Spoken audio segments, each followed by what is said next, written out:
istiqomah dalam majelis yang mulia ini, dalam kebaikan, dalam keberkahan, dan dalam keridhaan Allah Subhanahu wa taala. Amin ya rabbal alamin. Lanjutkan ta'lim kita dari kitab Bab Hadis. Kita sampai pada bab al-bab tsani wal 'ishrun. Kita sampai pada bab yang ke-22 mengenai fi fadilatit tasbih, mengenai keutamaan bertasbih, yaitu mengucapkan kalimat subhanallah.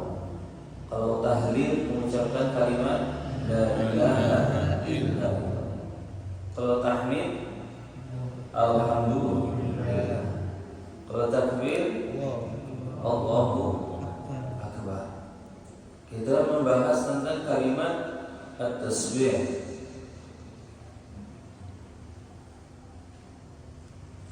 Sebelum memasuki kalimat tasbih, pelajaran-pelajaran yang sebelumnya kita membahas tentang fadilah berzikir kepada Allah Subhanahu wa taala. Kemudian membahas sebelumnya lagi bab yang ke-20, yaitu tentang istighfar, yang mana semua ini adalah salah satu cara kita mengingat Allah Subhanahu wa ta'ala.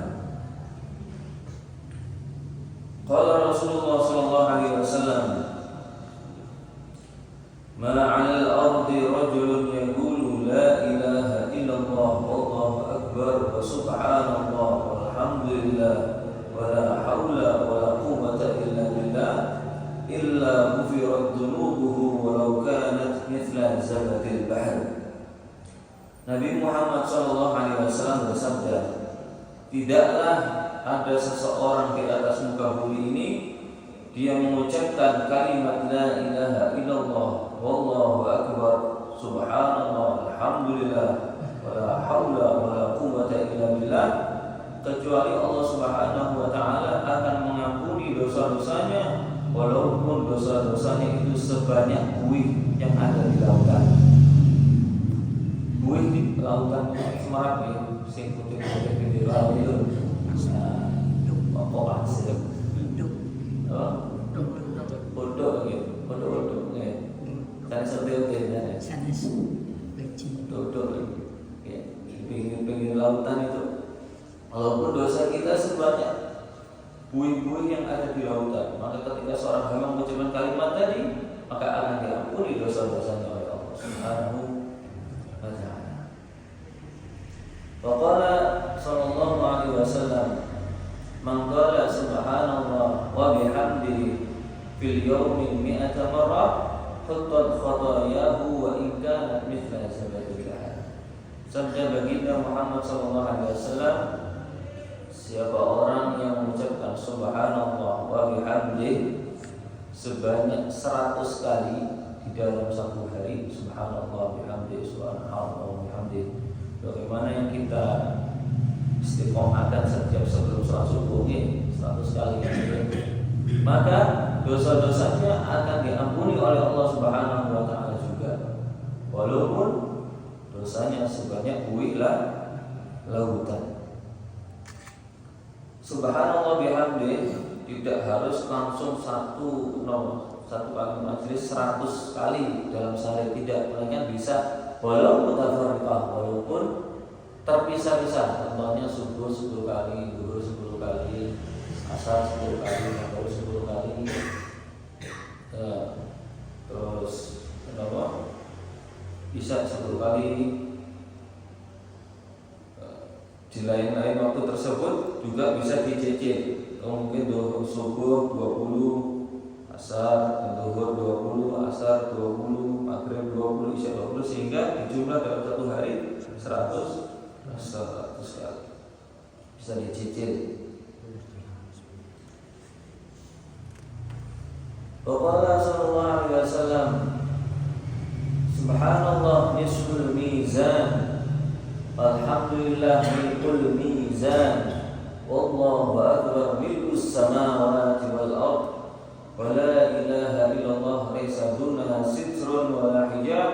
hatta takhallasa ila Rabbihi azza wa jalla. Bersabda baginda Muhammad SAW, seorang itu mengucapkan kalimat subhanallah, itu seperti dia pahalanya itu memenuhi salah satu piring timbangan yang ada, semerat timbangan kan enten nomor gitu. Piringnya nomor kados wadah itu ya. Nah, itu mizannya Allah, jadi timbangannya Allah di akhirat sana itu kan ada dua seperti itu. Nah, orang yang mengucapkan kalimat subhanallah itu memenuhi separuhnya. Subhanallah. Jika ditambahi lagi walhamdulillah, subhanallah walhamdulillah, maka penuh semua mizan.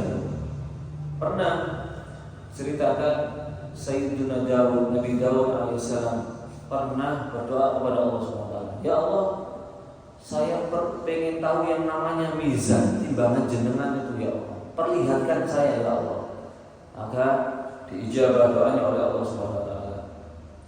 Maka Nabi Daud alaihissalam melihat timbangannya Allah SWT. Seluas apa timbangan Allah SWT?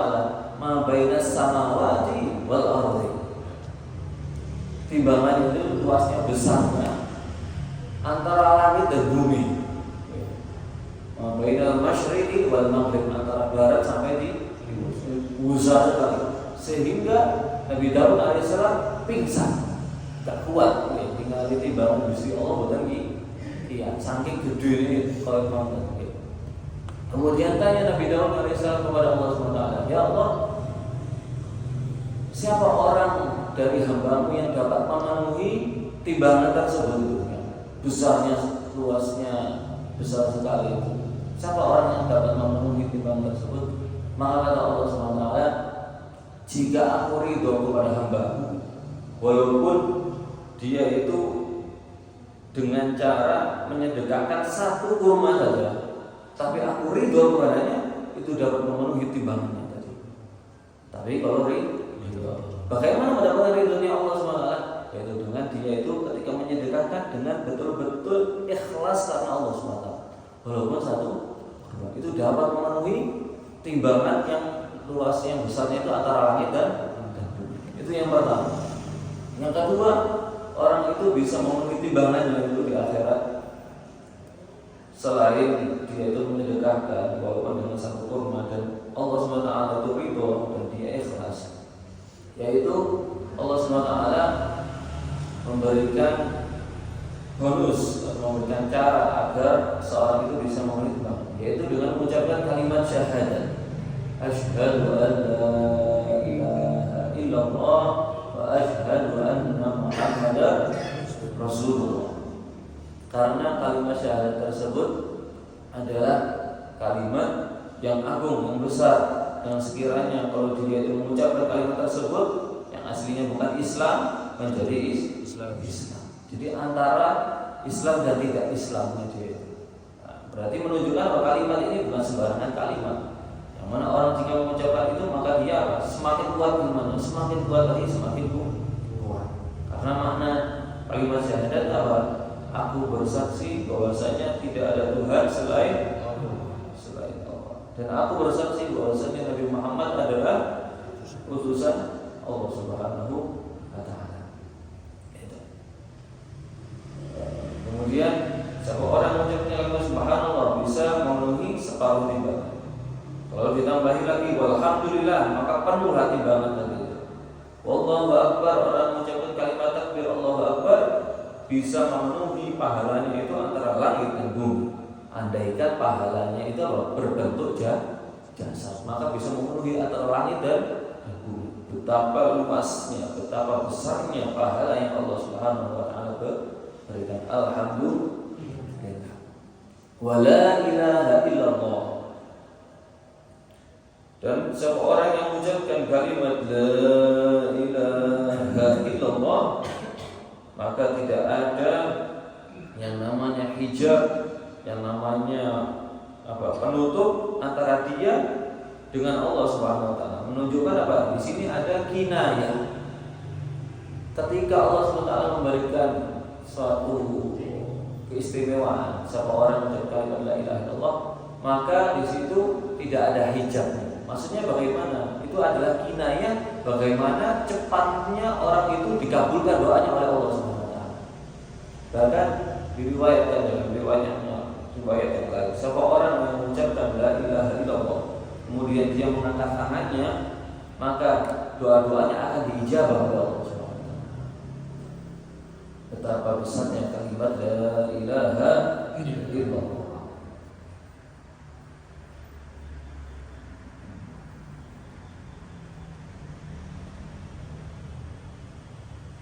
Subhanallah walhamdulillah wa la ilaha illallah wallahu akbar.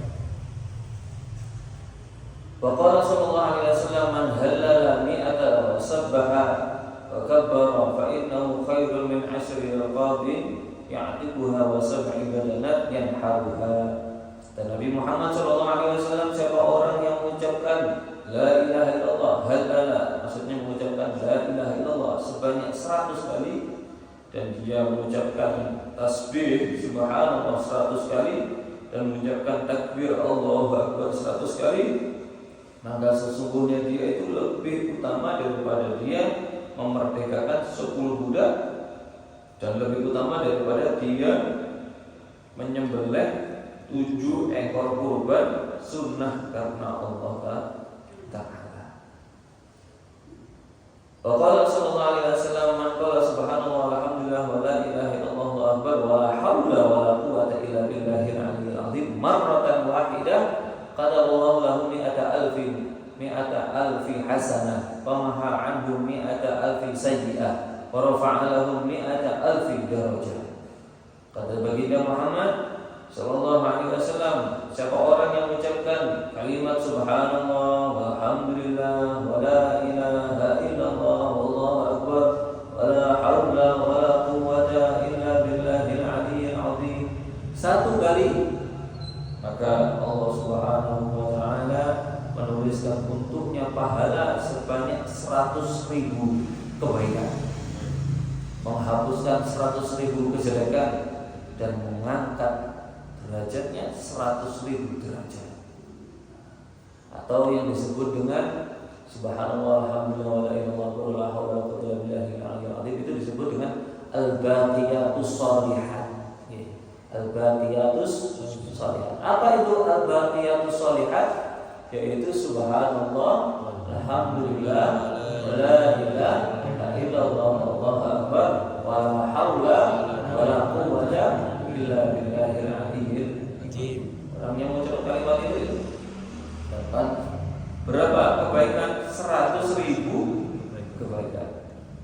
Dihapus 100.000 kejelekan, diangkat derajatnya 100.000 derajat.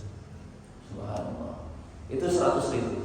Ada amalan lagi yang siapa orang yang melakukannya, maka Allah SWT akan berikan dia 1 juta kebaikan. Bukan 100.000 lagi, 1.000 kan kecil.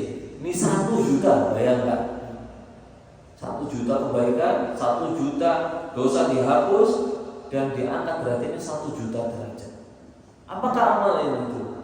Disebutkan dalam satu riwayat, man ladzadza akhahu bima yashtahi qadaballahu lahu alfi hasanah wa maha anhu alfi sayyi'ah.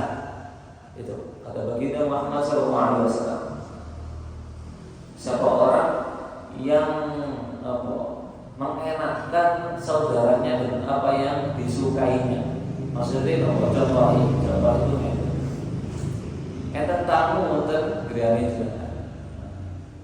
Kemudian tamu tadi kita tawarkan apa yang kesukaan jenengan itu nopo, jenengan purun nopo, kan ditawari biasa sebagai keluarga juga ditawari. Jenengan purun nopo, senengan jenengan nopo, mungkin kalau siapakan teh nopo kopi dan nonton bahasanya nonton. Nah, siapa orang yang menyenangkan, menikmatkan, maksudnya menikmatkan apa? Memberikan apa yang dia suka, maka Allah Subhanahu wa taala menuliskan untuknya berapa juta? 1 juta. Ini kan sepele, berkaitan tamu jangan langsung subuhi, apa langsung bayi murid ditawari lah, ditawari. Karena niat apa itu memberikan kenikmatan atau memberikan apa yang dia suka. Dengan kurno kopi nopo teh. Saat ini belum kosong, betul-betul tawari. Oke, paham ya? Itu hal sepele seperti itu pahalanya berapa? 1 juta. Bahkan diriwayatkan dalam riwayat yang lain. Sesungguhnya amalan yang paling Allah sukai itu setelah yang fardu. Jadi amalan-amalan yang fardu yang wajib itu Allah paling sukai. Setelah itu apa? Idkhalus surur al muslim, yaitu menyenangkan hati seorang muslim.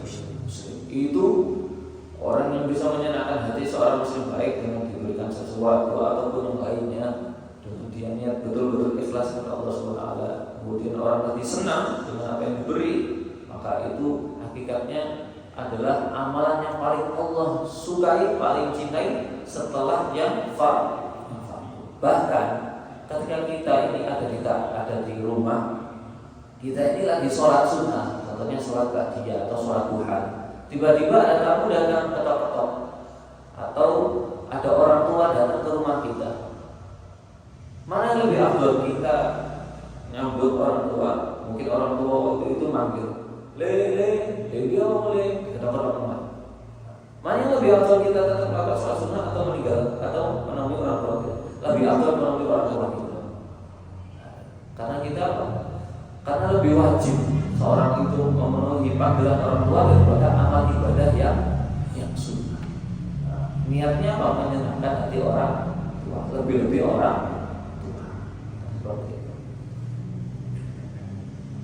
Lanjutannya, Rasulullah sallallahu alaihi wasallam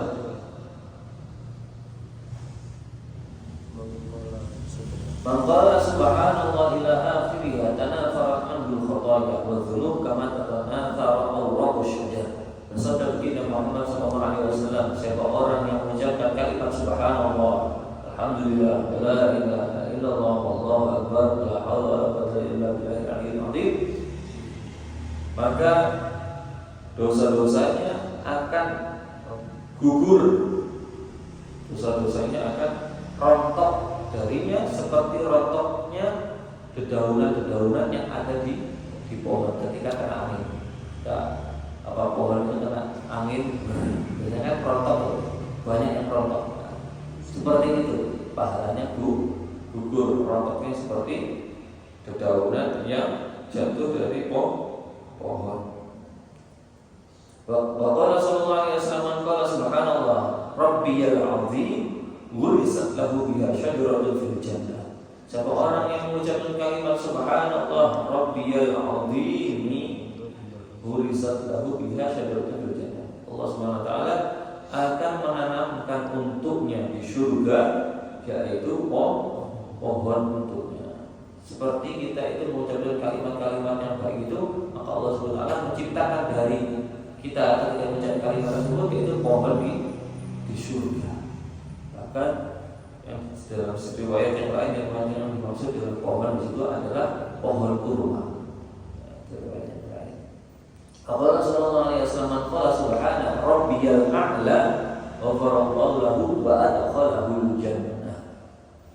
Siapa orang yang mengucapkan kalimat subhana rabbiyal a'la, maka Allah Subhanahu wa taala akan ampuni dosanya dan memasukkan dia ke dalam surga Allah Subhanahu wa taala. Yang pertama subhanallah rabbiyal azimi, seperti yang kita baca ketika apa? Subhana rabbil azim wa bihamdihi. Pas apa? Rukun atau sujud? Subhana rabbiyal a'la wa bihamdihi. Kita baca juga dalam salat. Alhamdulillah kita bisa baca. Dan bacaan tersebut dalam salat adalah hukumnya sunnah, tidak wajib. Tidak wajib, melainkan sunnah. Orang yang pertama kali mengucapkan kalimat subhana rabbiyal a'la siapa? Yaitu malaikat Mikail. Malaikat Mikail itu orang yang pertama mengucapkan subhana rabbiyal a'la. Malaikat Mikail disebut dalam tafsir Al-Fatih itu ada. Maka Rasulullah SAW at-tasbih yajlibur rizqa. Orang yang mengucapkan kalimat tasbih subhanallah itu dapat mendatangkan rezeki. Rezeki Pak, Bu, pur dengan rezeki kata. Mau selain istighfar yaitu mengucapkan kalimat subhanallah. Setelah sholat kita mengucapkan subhanallah. Waktu sholat kita mengucapkan subhanallah. Sebelum sholat juga itu ketika subuh subhanallah bihamdihi subhanallah bihamdihi mengucapkan subhanallah. Masya Allah. Semuanya itu adalah salah satu kita agar mendapatkan rezeki yang barokah dari Allah Subhanahu wa taala. Wa Rasulullah SAW kalimatani khafifatani 'ala lisani thaqilatani fil mizan habibatani ila rahman subhanallah wa bihamdihi subhanallahil azim. Ada dua kalimat yang ringan di lisan tapi berat di mizan di timbangannya Allah Subhanahu wa taala. Dan orang yang mengucapkan dua kalimat tersebut akan dicintai oleh Allah Subhanahu wa taala. Apa kalimat tersebut? Dua kalimat tersebut adalah subhanallah bihamdihi subhanallahil azim. Orang yang mengucapkan kalimat tersebut akan dicintai oleh Allah Subhanahu wa taala. Makna dari kalimat subhanallah wa bihamdihi. Apa kalimat tersebut? Subhanallah. Apa artinya? Maha suci Allah. Yang dimaksud kita mengucapkan kalimat subhanallah itu apa? Unazziluhu an jami'in nagais. Subhanallah, maha suci Allah. Maksudnya di situ aku menyucikan Allah Subhanahu wa taala dari segala kekurangan apapun. Itu yang dimaksud dengan subhanallah. Aku mensucikan Allah dari semua yang namanya kekurangan. Kesempurnaan hanya milik Allah Subhanahu wa taala. Wa bihamdihi maknanya apa? Ahmaduhu bi jami'il kamalat. Yaitu aku memuji Allah Subhanahu wa taala dengan semua kesempurnaan. Jadi Allah SWT itu tidak ada yang namanya kekurangan. Itu makna daripada subhanallah wa bihamdihi. Jadi ketika kita mengucapkan kalimat subhanallah wa bihamdihi, kita renungkan, kita serapi bahwasanya aku menyucikan Allah dari semua kekurangan dan aku puji Allah dengan semua kesempurnaan. Itu makna subhanallah wa bihamdihi. Itu tadi mengenai bab tasbih.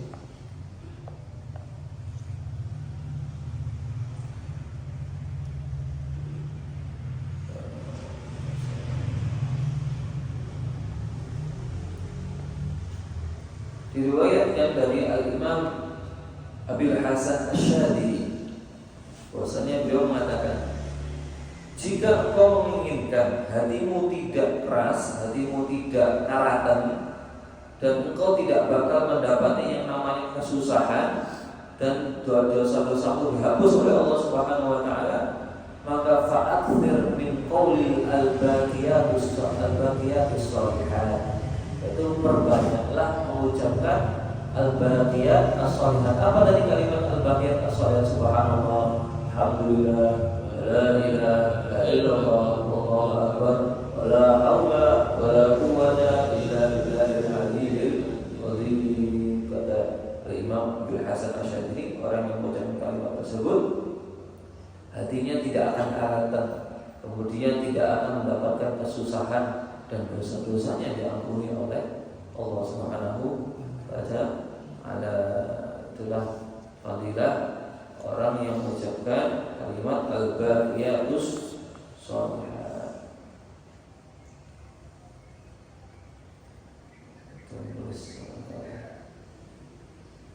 Allahu a'lam bishawab. Sebelumnya saya menjelaskan yaitu tentang ilmu syariat, ilmu tariqah, ilmu hakikat. Berhubung sampun setengah 6, insyaallah pertemuan berikutnya aku jelaskan tadi ini.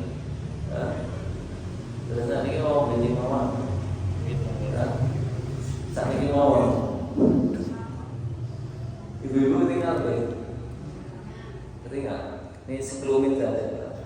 ibaratnya iklan kan sedikit nih.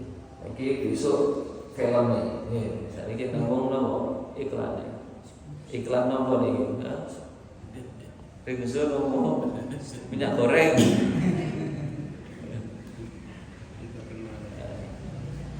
Kemarin kita sudah bahas tentang fadilah zikir, istighfar, zikir kepada Allah, tasbih dan lain sebagainya.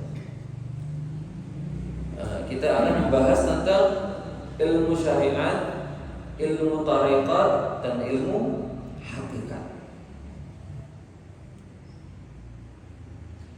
Pertama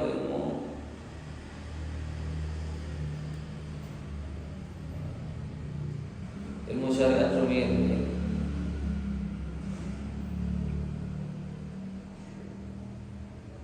Syariat,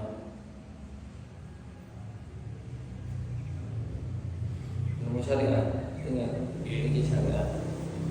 Ada yang namanya ilmu thariqah. Ilmu thariqah. Ada lagi yang namanya ilmu hakikat.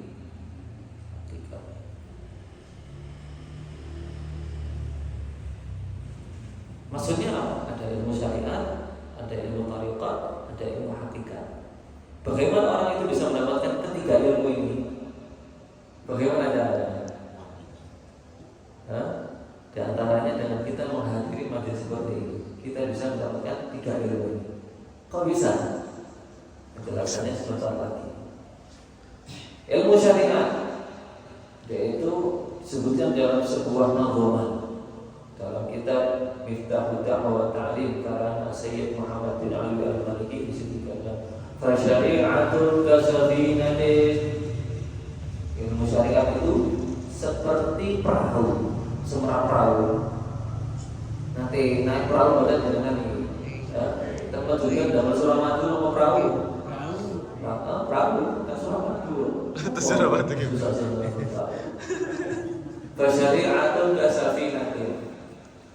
Ilmu syariat seperti kita belajar seperti ini namanya ilmu syariat. Seperti kita itu membangun perahu, ilmu syariat itu seperti perahu. Kalau gambar perahu ini, kita nggak perahu ini. Ini yang perahu. Perahu lah kita gambar, kita lulus semuanya sendiri. Selatan lulus. Sekolah ya. Nah itu ibu-ibu tinggal ya. Ilmu syariat itu seperti perahu, Pak. Kemudian ilmu syariat kita baca fikih, hadis seperti ini ilmu syariat semua. Kemudian ilmu thariqat. Apa ilmu thariqat? Fasyari'atun kasabinatin wa thariqatun kal bahri. Ilmu thariqat itu ibaratnya seperti lautan. Seperti lautan. Berarti lautan itu tempatnya mana? Tempatnya si perahu. Lautan yang tadi. Seperti lautan. Sampai cacing. Paham ya betul. Ilmu thariqat itu apa? Dalam kitab itu syaratnya disebutkan. Ilmu thariqat itu seperti mengucapkan tasbih, tahmid, alhamdulillah, subhanallah, takbir, Allahu akbar, tahlil, la ilaha illallah, sholawat, istighfar, itu semuanya namanya ilmu thariqat. Thariqat itu artinya apa sih secara bahasa? Yaitu jalan. Berarti kalau orang sudah punya yang namanya syariat, berarti dia punya perahu. Kalau orang itu sudah punya thariqat, bisa baca sholawat, istighfar, tasbih dan lain sebagainya, berarti dia sudah punya jalan atau lautan, jalannya si perahu. Kemudian hakikat itu apa? Hakikatun syari'atun kasabinatin wa thariqatun kabar itu hakikatun durrun wala. Hakikat itu seperti namanya mutiara. Mutiara yang ada di tengah lautan. Mutiara itu kan biasanya di tengah lautan, gitu. Kelihatan dalam cukup tiang. Itu. Hakikat ilmu hakikat itu apa? Adalah ma'rifatullah, yaitu apa? Kita dapat mengenal Allah Subhanahu wa ta'ala. Maksudnya mengenal apa? Tahu sifat wajib, mustahil, sifat apa? Jais dan lain sebagainya. Ma'rifatullah. Ilmu ma'rifatullah. Itu ilmu hakikat. Seperti apa ya? Ilmu ma'rifatullah. Ibaratkan seperti mutiara. Kita kan mutiara. Apa mampu nomor? Soalnya kita nggak ada ini mutiara. Mutiara ini ada di tengah laut. Nah, orang yang bisa mendapatkan mutiara di tengah lautan, dia pastinya harus mempunyai apa? Perahu, yaitu ilmu syariat. Kalau sudah punya perahu, pasti perahunya itu dijalankan di atas laut, yaitu di atas ilmu tariqat. Kalau sudah bisa punya perahu, sudah bisa jalan di atas lautan, pasti dia akan sampai kepada ilmu hakikat, yaitu mendapatkan mutiara di tengah lautan. Bisakah seseorang mendapatkan ilmu hakikat, mendapatkan mutiara, tapi tidak punya perahu, tidak belajar ilmu, sakit sebenarnya? Atau dia punya tariqat, ada lautannya, tapi bukan kita perahu, bisa nyampe pada lautan, karena harus punya kendaraan yang namanya ilmu syariat. Itulah ilmu syariat, ilmu tariqat dan hakikat. Di majelis yang mulia ini sudah penuh dengan ilmu-ilmu itu semua. Belajar ilmu, tadi sudah baca apa? Tasbih, tahmid, sholawat, maka insya Allah kita akan mendapatkan mutiara ilmu hakikat ini. Amin ya rabbal alamin. Wallahu a'lam bishawab.